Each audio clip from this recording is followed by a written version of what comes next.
मैं डॉक्टर रीता जैन राजर्षि महाविद्यालय अलवर में व्याख्याता के पद पर कार्यरत हूँ और मैं सामान्य हिंदी का अध्ययन आप लोगों को कराऊंगी। आज मैं सूर्यकांत त्रिपाठी निराला की कविता जागो फिर एक बार का पाठ कराऊंगी। इस कविता का आधा भाग मैं पिछले वीडियो में उसका भावार्थ सहित समझा चुकी हूँ और सूर्यकांत त्रिपाठी निराला के विषय में भी मैं विस्तार पूर्वक उनके विषय में बता चुकी हूँ। अब आगे के भाग में हम आगे का जो पार्ट है उसके विषय में अध्ययन करेंगे, जो इस प्रकार है। जागो फिर एक बार, सिंह की गोद से छीनता रे शिशु कौन, मौन भी क्या रहती वह, रहते प्राण रे अनजान। एक मेष माता ही रहती है निर्निमेष, दुर्बल वह, छिनती संतान जब जन्म पर अपने, अभिशप्त तप्त आंसू बहाती है। किंतु क्या योग्य जन जीता है, पश्चिम की उक्ति नहीं, गीता है, स्मरण करो बार बार, जागो फिर एक बार। पशु नहीं वीर तुम, समर शूर क्रूर नहीं, काल चक्र में ही दबे, आज तुम राजकुमार समर सरताज। पर क्या है, सब माया है, मुक्त हो सदा ही तुम, बाधा विहीन बंद छंद जो, डूबे आनंद में सच्चिदानंद रूप, महामंत्र ऋषियों का, अणुओं परमाणुओं में फूंका हुआ, तुम हो महान, तुम सदा हो महान। है नश्वर यह दीन भाव, कायरता कामपरता, ब्रह्म हो तुम, पद रज भर भी नहीं है पूरा यह विश्व भार, जागो फिर एक बार। इस पद का अर्थ करने से पहले मैं इसके जो कठिन शब्द हैं उनके विषय में मैं आप लोगों को जानकारी देना चाहूँगी। कुछ कठिन शब्द इस प्रकार हैं।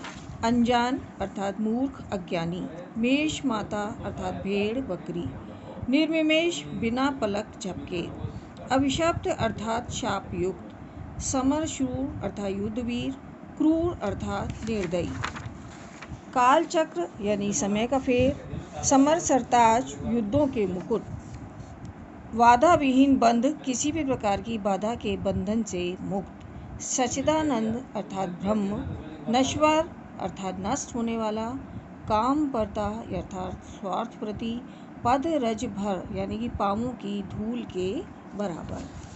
अब मैं इस कविता का भावार्थ आप लोगों को बताती हूँ। जागो फिर एक बार, सिंह की गोद से रे छीनता शिशु कौन, मौन भी क्या रहती वह, रहते प्राण रे अनजान। एक मेष माता ही रहती है निर्विमेष, दुर्बल वह, छिनती संतान जब जन्म पर अपने, अभिशप्त तप्त आंसू बहाती है।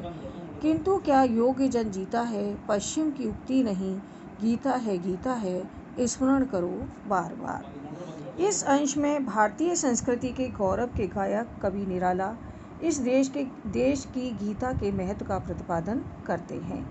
वेद और गीता का आध्यात्मिक ज्ञान संसार के सभी मनुष्यों का उपकारक है। इन ग्रंथों ने मनुष्य में आत्मविश्वास और आत्मबल का संचार किया है।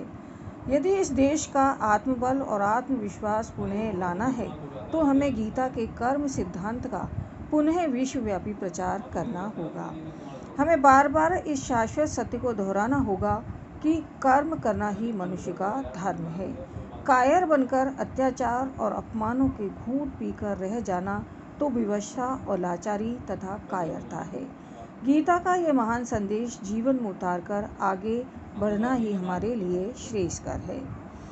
महाप्राण निराला और वीर पुरुष को सिंह के समान अदम्य साहसी और अपने स्वायत्तों की रक्षा करने वाला मानते हैं, इसलिए वे कायरता को धिक्कारते हैं और वीरता की जय जयकार करते हुए कहते हैं कि शेर की गोद से उसके बच्चे को छीनने का कोई साहस नहीं कर सकता।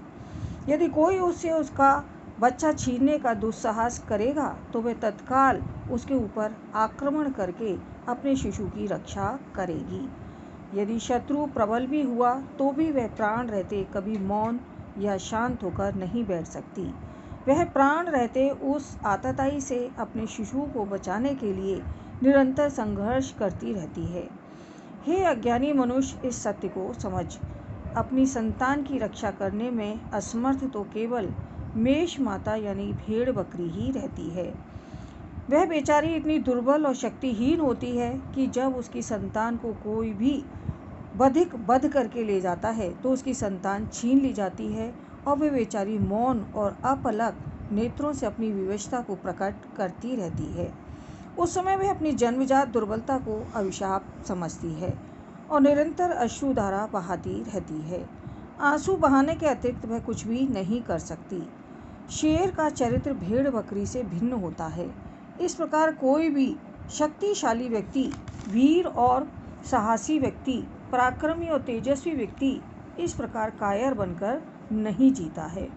जब किसी वीर पुरुष के स्वत्वों का कोई हरण करता है तो वह वीर पुरुष अपनी योग्यता और वीरता का प्रदर्शन करते हुए अपने अधिकारों और अपने स्वायत्तों की रक्षा करते हैं। इस देश का दर्शन पाश्चात्य दर्शन से अलग है। यहाँ दुर्बल और कायर बनकर बैठने या पलायन करने की अपेक्षा निर्भय होकर कर्म में प्रवृत्त होने को ही श्रेयस्कर माना है।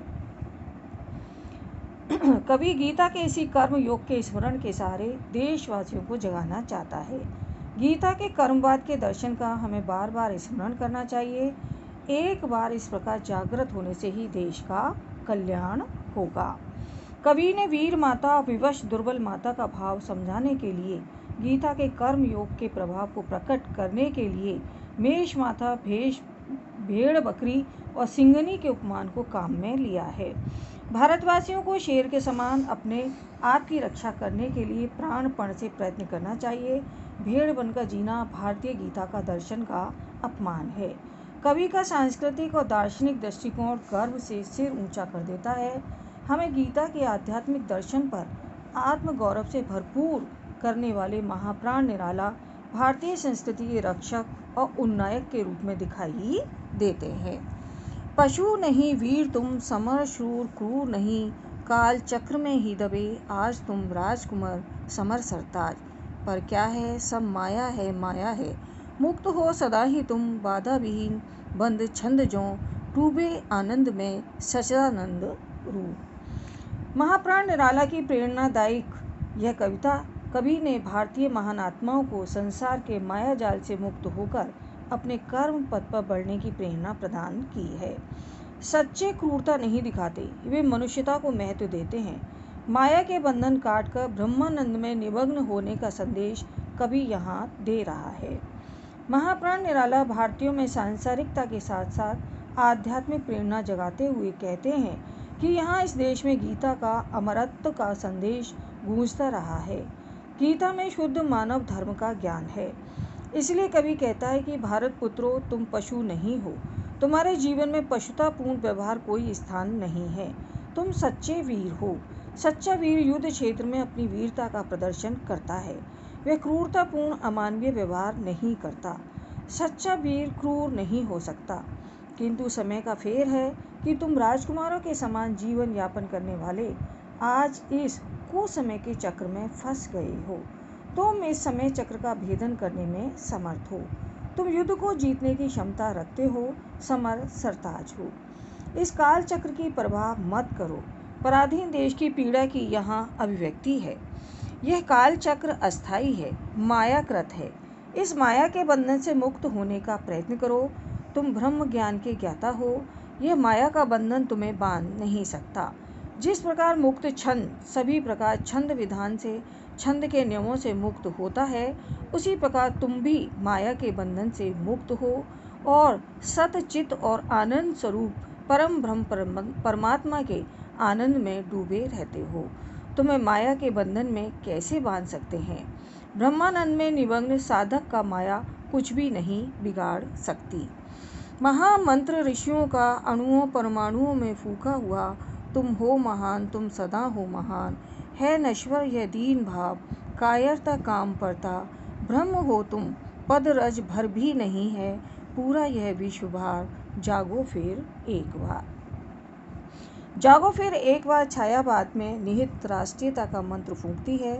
वह व्यक्ति को अपनी संस्कृति, दर्शन, धर्म और आध्यात्म में गर्व करना तथा युगीन समस्याओं का समाधान ढूंढने का प्रयास भी करती है। इस अंश में भारतीय अद्वैत दर्शन के आधार पर मनुष्य को ईश्वरीय चेतना से संपन्न कर उसे महान बनाने की दिशा में प्रेरणा दी है।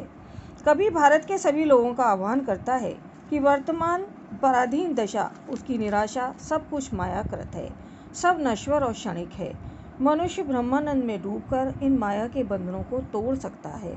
साथ ही कवि का विश्वास है कि भारत के ऋषियों मुनियों ने अपनी कठोर साधना से यह मंत्र प्राप्त किया है कि भारतीय लोग महान हैं, महान रहेंगे। यह मंत्र अनेक प्रकार के अणु और परमाणु शस्त्रों से अभिषिक्त है। हमारे ऋषियों ने अणु परमाणु में तपाकर यह मंत्र हमें दिया है।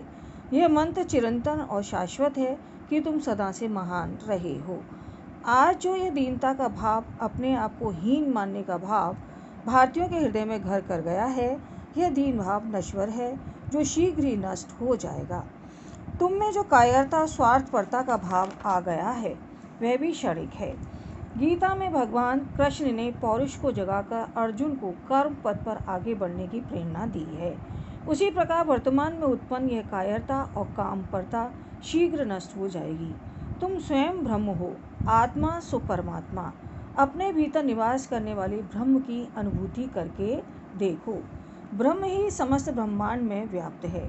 ब्रह्म की चेतना अपनी आत्मा में अनुभव करने पर यह समस्त विश्व चरण धूलि के समान भी प्रतीत नहीं होगा। इसलिए अपने ब्रह्म स्वरूप को पहचानो। एक बार पुनः जागकर अपने कर्तव्य का निर्वाह करो। अपने राष्ट्रीय, सांस्कृतिक और आध्यात्मिक दायित्वों को वहन करो।